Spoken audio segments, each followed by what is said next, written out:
क्या आप जानते हैं कि महाभारत का युद्ध एक प्रतिज्ञा की वजह से टल सकता था? अगर वह प्रतिज्ञा पूरी होती तो इतिहास कुछ और होता।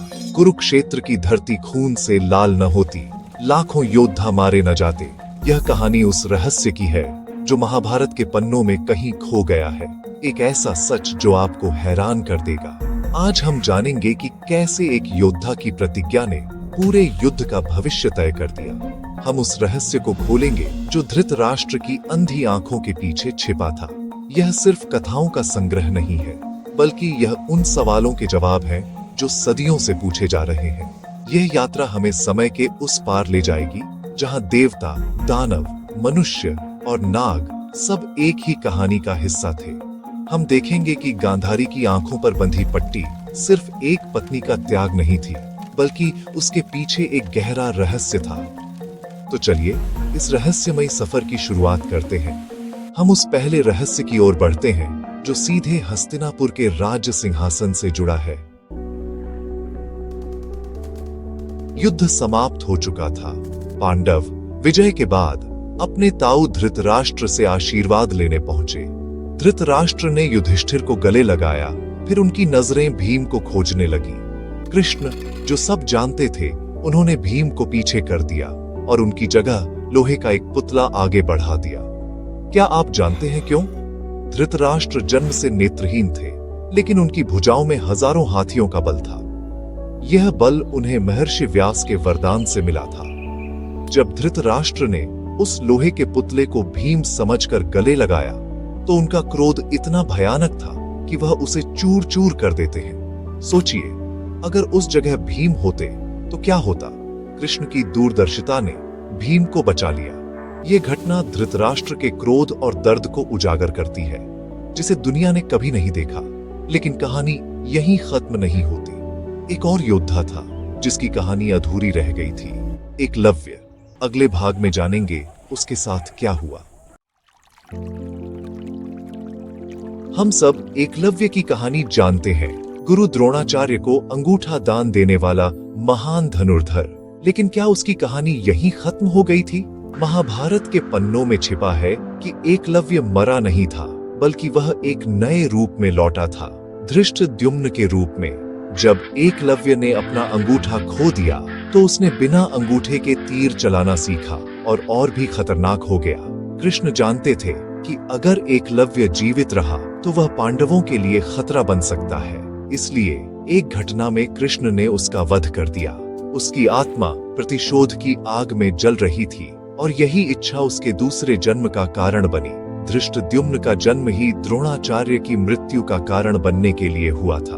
उसने कुरुक्षेत्र के मैदान में द्रोणाचार्य का सिर धड़ से अलग कर दिया। एकलव्य की कहानी सिर्फ त्याग की नहीं, बल्कि प्रतिशोध और कर्म के फल की भी कहानी है। लेकिन अब मिलते हैं उस योद्धा से जिसे स्वयं कृष्ण को रोकना पड़ा, बर्बरीक। महाभारत के युद्ध में एक ऐसा योद्धा था जिसके पास ऐसी शक्ति थी कि वह अकेले ही पूरी लड़ाई को समाप्त कर सकता था, बर्बरीक। बर्बरीक को भगवान शिव से 3 अमोघ बाण मिले थे।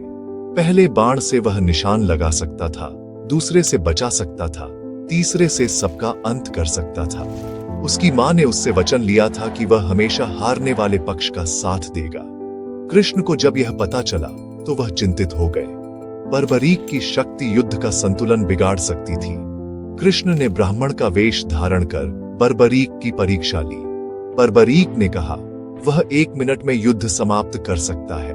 कृष्ण ने उसकी प्रतिज्ञा का धर्म संकट समझाया और उससे उसका शीश दान में मांग लिया। बर्बरीक ने अपना शीश दान कर दिया, लेकिन युद्ध देखने की इच्छा जताई। कृष्ण ने उसका शीश एक ऊंची पहाड़ी पर रख दिया, जहां से वह पूरा युद्ध देख सकता था। अब जानते हैं गांधारी के रहस्यमयी श्राप के बारे में। युद्ध समाप्त हो गया था।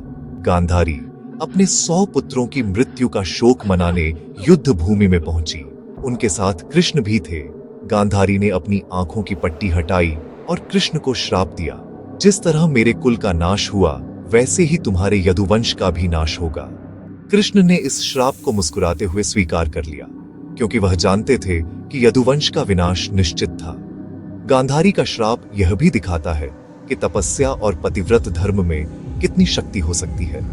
जब उन्होंने दुर्योधन को आशीर्वाद देना चाहा, तो उनकी दृष्टि से उसका शरीर वज्र का हो सकता था, लेकिन कृष्ण की चाल से उसकी जांघें साधारण रह गईं।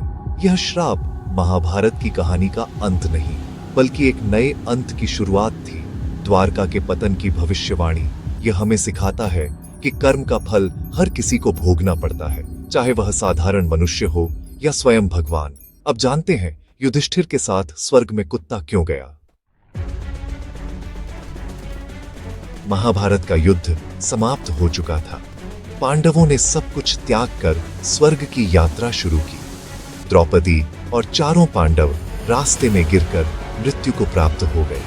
केवल युधिष्ठिर और उनके साथ चल रहा एक कुत्ता ही अंत तक पहुंचे। स्वर्ग के द्वार पर इंद्र ने युधिष्ठिर से कहा कि कुत्ता स्वर्ग में प्रवेश नहीं कर सकता। युधिष्ठिर ने कहा, मैं इस कुत्ते के बिना स्वर्ग में प्रवेश नहीं करूंगा। अपने भक्त को त्यागना सबसे बड़ा अधर्म है। इंद्र ने बहुत समझाया, लेकिन युधिष्ठिर अड़े रहे। तभी कुत्ता अपने असली रूप में आ गया। वह स्वयं धर्मराज यम थे, जो युधिष्ठिर की परीक्षा ले रहे थे। यह घटना महाभारत का सबसे गहरा संदेश देती है। सच्चा धर्म करुणा, निष्ठा और निस्वार्थ सेवा में है। लेकिन महाभारत के रहस्य यहीं खत्म नहीं होते। महाभारत सिर्फ एक महाकाव्य नहीं, जीवन का दर्पण है। हर पात्र, हर घटना एक गहरा रहस्य है। धृतराष्ट्र की छिपी शक्ति, एकलव्य का पुनर्जन्म, बर्बरीक का बलिदान, गांधारी का श्राप और युधिष्ठिर के कुत्ते में छिपा धर्म, ये सब हमें सिखाते हैं कि जो दिखता है वह हमेशा सच नहीं होता। ये रहस्य हमें सिखाते हैं कि कर्म का चक्र कभी नहीं रुकता। धर्म का मार्ग सरल नहीं है। महाभारत आज भी प्रासंगिक है, क्योंकि यह मनुष्य के मन के अंदर चलने वाले युद्ध की कहानी है। यह महागाथा हमें प्रेरित करती है कि हम अपने जीवन के कुरुक्षेत्र में सही चुनाव करें। महाभारत का अंत नहीं होता, क्योंकि यह हर पीढ़ी के साथ नए अर्थों में जीवित हो उठता है। तो अगली बार जब आप महाभारत की कहानी सुने, उसके पात्रों के मन में झांकें और उनके रहस्यों में छिपे संदेशों को खोजें। अगर आपको ऐसी ही कहानियां पसंद हैं, तो हमारे साथ जुड़ें और सब्सक्राइब करें।